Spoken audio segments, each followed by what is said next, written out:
अरे अर्पिता, तुमने मुझे पहचाना नहीं? दो कौड़ी के चौकीदार, तेरी हिम्मत कैसे हुई मैम को नाम से बुलाने की? ऊपर से तुम मैम का हाथ भी टच कर रहा है। मैडम, आपने मुझे मारा क्यों? थप्पड़ मारा तो तेरी आरती उतारूं मैं? चेतना, ये क्या मैनर्स है? अपने से बड़ों पर हाथ उठाते हैं क्या?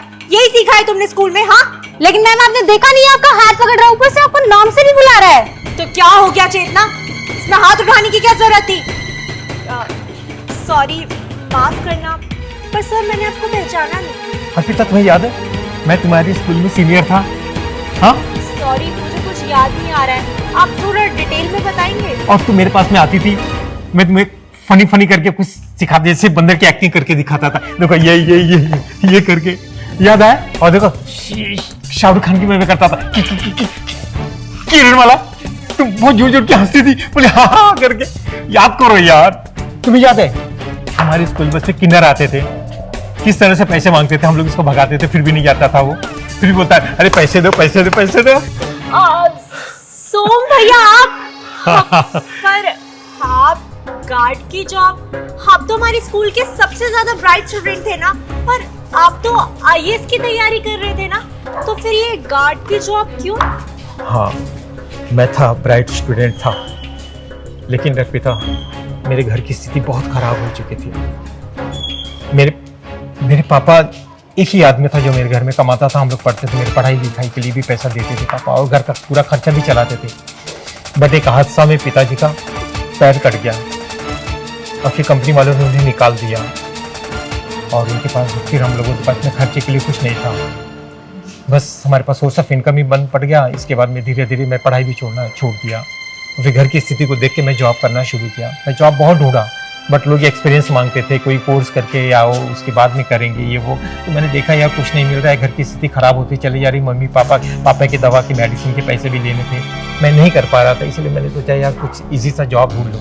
तो मुझे ये जॉब मिल गया, तो बस ठीक ठाक लगा, तो मैं करता हूँ, आज भी कर ही रहा हूँ इसी को। बहुत ही बुरा हुआ ये तो भैया, पर मुझे ये जानकर खुशी हुई कि आप जैसे पहले थे ना, परेशानियों का डटकर सामना करते थे, हार नहीं मानते थे, आप अभी भी बिल्कुल वैसे ही हैं।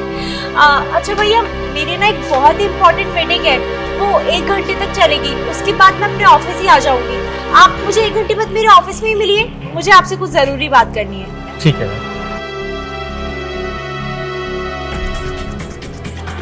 मैम, वैसे आपको एक बात कहूँ, अगर ऑफिस में किसी को पता चला कि वो आपका सीनियर है और इस वजह से आपकी रेपुटेशन कम नहीं हो जाएगी ऑफिस में? बात तो तुम सही कह रही हो चेतना, पर इसमें हम कर भी क्या सकते हैं?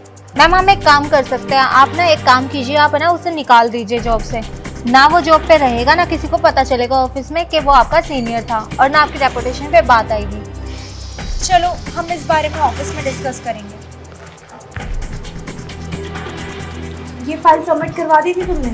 Yes ma'am. अरे सोम भैया आ गए आप? यस। मुझे आपसे कुछ जरूरी बात करनी थी। अब बोलिए ना मैम, किस लिए बुलाई हैं आप? माफ करना, पर आप अब ये जॉब नहीं कर सकते। क्यों मैम?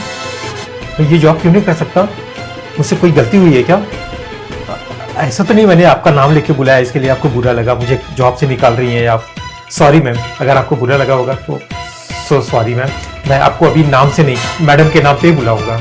अरे बस, आपको ये किसने कहा मैं आपको इस कंपनी से निकाल रही हूँ? मैंने तो सिर्फ ये कहा कि अब आप ये गार्ड की जॉब नहीं करेंगे, बल्कि अब आप मेरे मैनेजर की जॉब करेंगे।